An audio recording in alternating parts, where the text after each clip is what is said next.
Növbəti Yaşad İdman düşərgəsi Mingəçevirdə Kür Olimpiya Tədris İdman Mərkəzində təşkil edilib.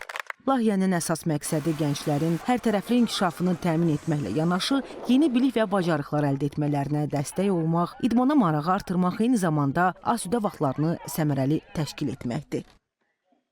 Su idman növlərinə marağı olan şəhid övladları buradadır. Onlar su idman növünün yaxından tanış olurlar, onu yaxından öyrənirlər. Eyni zamanda həmin idman növünün dərindən öyrənirlər.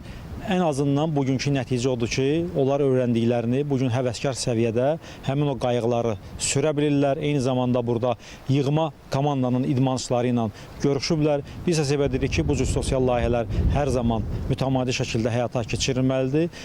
Layihə çərçivəsində iştirakçılar üçün Kür çayı üzərində gəmi ekskursiyası və xilasedici təlimlər təşkil olunub. Uşaqlara avar çəkmə haqqında məlumat verdik və turizm avar qayıqlarında avar çəkdilər. Bölgələrdən də uşaqlar var, Mingəçevir şəhərindən də uşaqlar var.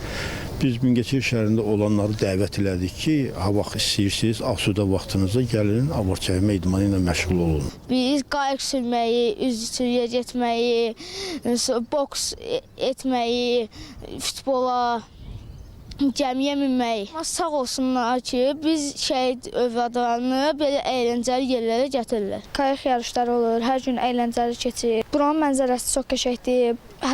Hər il belə bir şey olsa, hər il belə əyləncəli keçsə, qəşəng olardı. Daha sonra iştirakçılar avar çəkmə və kanoe üzrə milli yığmanın üzvləri ilə görüşərək bu idman növü ilə bağlı suallar veriblər. 4 gün davam edən düşərgənin sonunda iştirakçılar üçün istirahət və əyləncə proqramı təşkil olunub.